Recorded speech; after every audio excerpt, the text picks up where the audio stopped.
Hey, what is going on, you guys? In this video, we are going to be covering my 20 tips and tricks for mastering your own music. I've certainly found that for a lot of music producers, the mastering process is sort of vaguely defined, and it's so much more than just increasing the volume of your track. And if you're someone who really doesn't know exactly what mastering is or why when you increase the loudness of your track, some tracks end up better than others, this is the video for you. So let's get right into it. So the first tip right off the bat is to assess your mix as a whole. So bouncing out a copy of your mix and listening to it on a different set of speakers, or simply just taking some time away from the mixing process to rest your ears and sort of reset your perspective is really important. And once you do that, you really want to look at the frequency ranges of the track as a whole. So the next thing I would tell people to do is to hook up an EQ on the master bus. You can see I have the master track on Ableton Live. And here I have just a simple EQ with virtually no settings on it.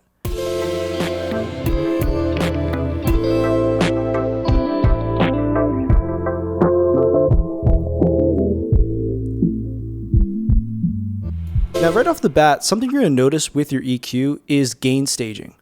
So you can see here in my output monitoring on FabFilter, it's immediately telling me that I'm actually going into the EQ 1.5 decibels clipping. Certain DAWs like FL Studio or Ableton are not going to be as explicit about telling you when you're clipping going into your master bus. If you see this happening on the EQ without doing anything to your track, you know that you've ran out of headroom, and that's something you want to change right away. What you want to do is go in and basically highlight here. I'm holding down Shift click in Ableton Live, selecting multiple tracks or groups of tracks, and then I can uniformly bring down the volume levels of those elements as a whole. And I'll bring them down about 3 decibels. Then I'll go back to my EQ. I'll click to reset the input monitor and see what it sounds like now.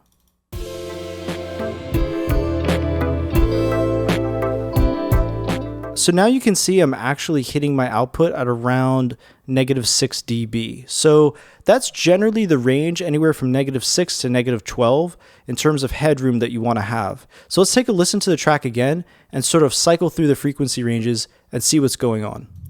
So as you can see, we're isolating the frequencies now basically from 200 Hertz and below. This is really a part of the mix that's really important to have it be clear. In other words, the kick drum, the bass guitar, or the bass synth should really be the only definable elements within this range. Everything else, almost every other kind of instrument anyway, typically has a certain kind of rumble, especially 90 Hertz and below. So if that's getting in the way, you're going to hear a lot less definable information in this range, which means you need to go back into your mix and start high pass filtering more aggressively. As I start to dial in the mid-range, it kind of brings in a new set of topics that we want to talk about, which is basically, is there any definable elements in your mid-range that are out of balance, meaning things that are sticking out, particularly something that's not a vocal part.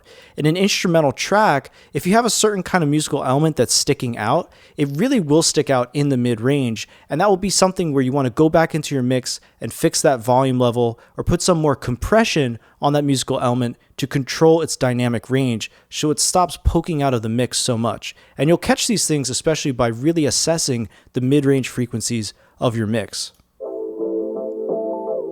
You can see as I cycle through the mid-range up to the upper mids, other musical elements like this synth and higher keyboard parts become more definable. In other words, you can hear their separation in your mix, and it's easy to discern where things sit in the mix. And that's really important as you go into the mastering process. As I cycle up to the top, you can hear there's a lot of that high frequency information, but nothing really is too dominant over the other. So I'm happy with that. Once you've taken a look at your mix, the next thing you want to think about is basically bus saturation. The reason why I bring this up for me in a mastering process, I'm looking at obviously the gain staging, which is something we talked about when we looked at the clipping going on with our EQ. But I'm also looking at, now that I have that headroom, adding in friendly saturation to help glue those elements together. Because when you saturate more than one musical element, and those are different musical elements, maybe drums, guitars, synth, things that are doing different musical things with different harmonics in them, but you saturate them all together, it helps glue them together and make the mix generally feel more as a unit, What I've done here is with Slate Digital's Trimmer plugin, I can take off another 3 decibels of gain from the overall mix before I send it into this virtual mix bus plugin, which adds some friendly saturation.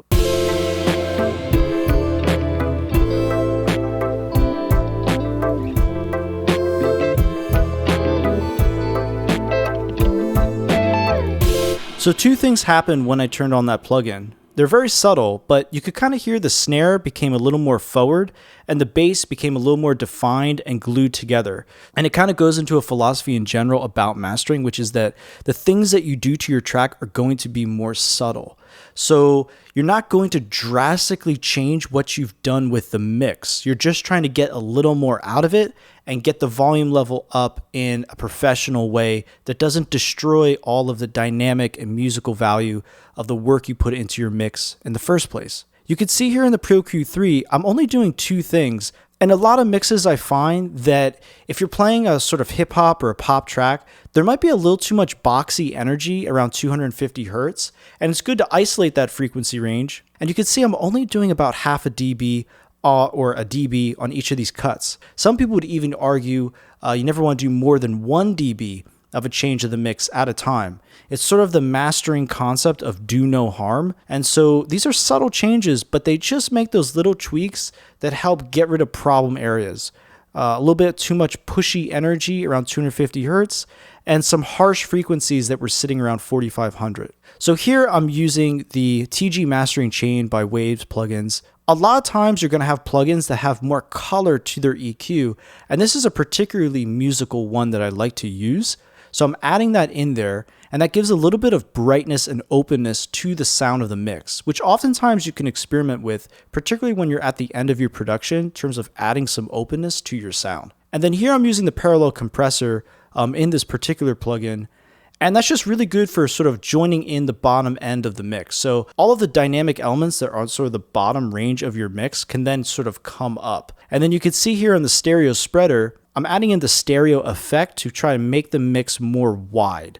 So I like to do this a little bit on the mastering chain, and you'll find that it helps push things further out in the mix. Too much of this might cause phase issues where you lose some of the bass in the mono field of your mix, but just enough of it will really add a lot of wideness, just basically more stereo depth to your track. Let's take a listen to this whole plugin on and off and see what it does. And on.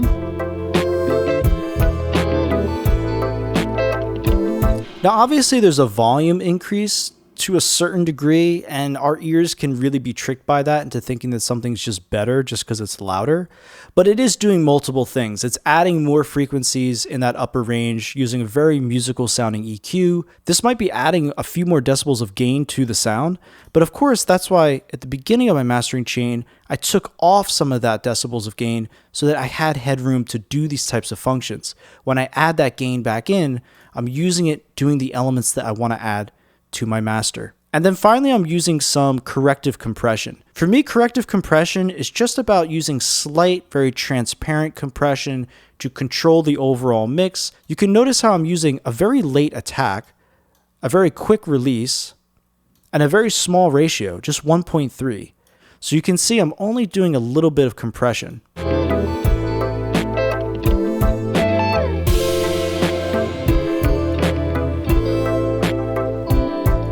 So you can tell as I pull that compressor back, it's basically only grabbing about half a dB of gain.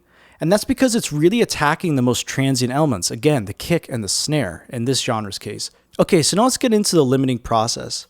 The problem a lot of people have is that they think that a limiter is supposed to typically do all the work at one stage of the process. And the secret you're going to find to getting your track really loud but avoiding the distortion that comes along with limiting too aggressively is to actually do a couple of very specific things with your limiter.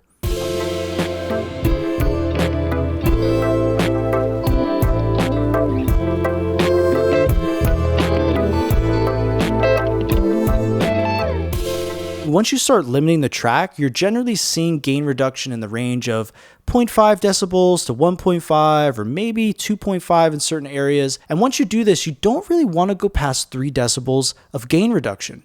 If you need to make the track louder, you would use a second limiter. But before we do that, let's take a look at the settings on this limiter. I've got the output level set to negative 0.03 decibels. Most people don't even touch the output level, and it is true that if you use the stock limiter that's provided through Ableton Live, and I'm sure for other DAWs, they would provide a limiter that's set to this parameter by default. So you can see the ceiling or output is set to negative 3 decibels.